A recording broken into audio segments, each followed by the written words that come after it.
My boss, Mr. Opoku, here is where I think your greatest energy should go.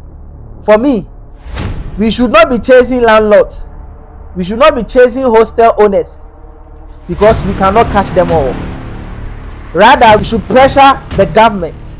We should lobby parliament, push for affordable housing, push for more public hostels, push for tax incentives that encourage developers to build low-cost rental houses. Because basic economics teaches us one simple principle: you cannot sustainably control prices where demand is far greater than supply, especially when a large part of the supply doesn't come from the government.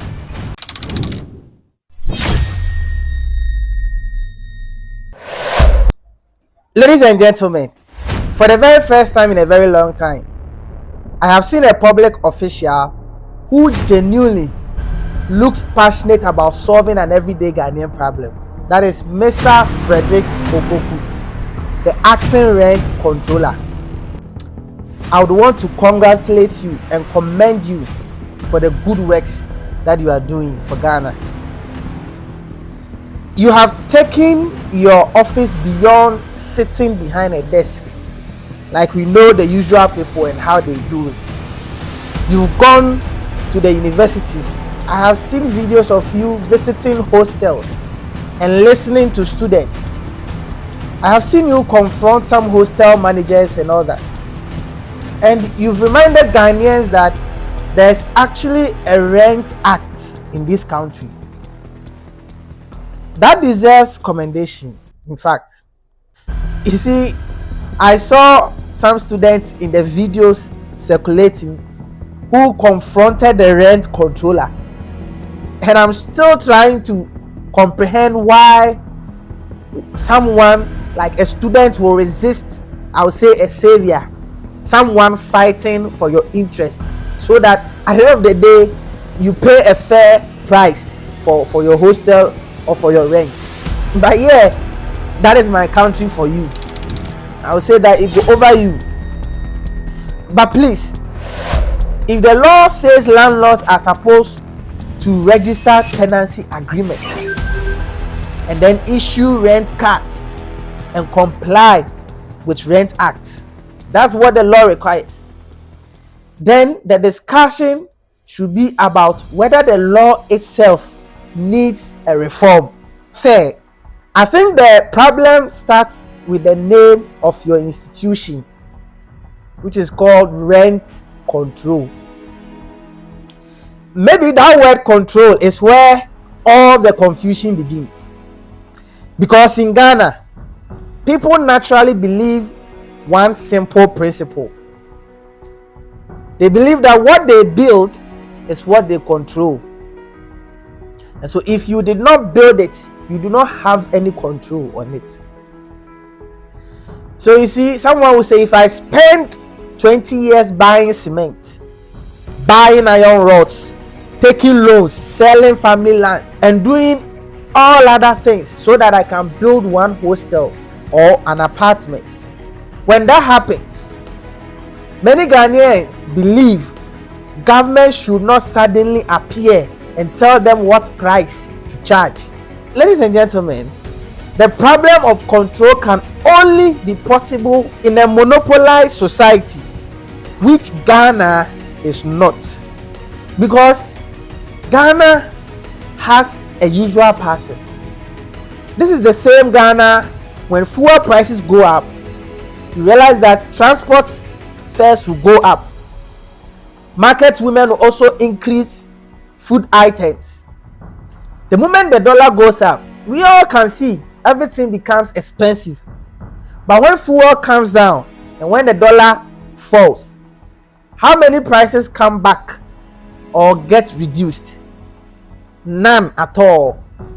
Because nobody respects control in this country. So rent is only reflecting the larger economic behavior. You see, this is what we have accepted as a country. And I'm not saying that this is what should continue. The Rent Act was passed in 1986, almost 40 years ago. At that time, government played a much bigger role in housing. Housing demand was lower.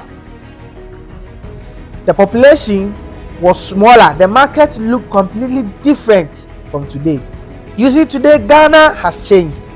Most of these developers are private developers, and they are providing a significant share of rental housing. As for the demand, especially in Accra and other major cities, it keeps growing faster and higher. However, the supply is the issue, and the government isn't able to meet up with the housing and rent supplies. Now, here is where the exact problem is. If the government supply is not much, we will always have a problem that cannot be controlled. Since government is not the major supplier when it comes to these housing and rent issues, maybe we should look at a reform. And you see, we shouldn't become angry with a fine gentleman that is my rent control boss. I like the man so much. My boss, Mr. Opoku, here is where I think your greatest energy should go. For me, we should not be chasing landlords. We should not be chasing hostel owners, because we cannot catch them all. Rather, we should chase the government. We should pressure the government. We should lobby parliament, push for affordable housing, push for more public hostels, push for tax incentives that encourage developers to build low-cost rental houses. Because basic economics teaches us one simple principle: the more supply you have, the lower prices naturally becomes. You cannot sustainably control prices where demand is far greater than supply, especially when a large part of the supply doesn't come from the government. Because if you are not looking at this angle, the battle will exhaust you, Mr. Opoku. You will not be able to win this battle. The government needs to build more and make it very affordable. This is what we should be looking at. In that way, private landlords would automatically reduce prices to compete. And it wouldn't now be because rent control forced them to do so, but because the market forced them. This is sustainable. Ladies and gentlemen, the acting rent controller is fighting a real problem. But I don't think he can solve it alone, because this is not merely a rent control issue. It is a housing policy issue.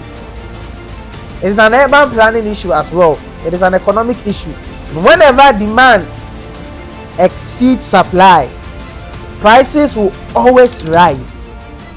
No matter how passionate the rent controller, Mr. Frederick Opoku, becomes, it will be very difficult. So, Mr. Frederick, keep fighting for the ordinary Ghanaian. I admire your passion. The country needs public servants with your energy. But perhaps the real victory won't come from controlling rent. It will come from helping Ghana build enough affordable homes so that we wouldn't have to control rent. This, ladies and gentlemen, is the conversation I think Ghana should be having. Please, if this is the first time of watching me, kindly subscribe to my YouTube channel and come back. Let us have another meaningful conversation.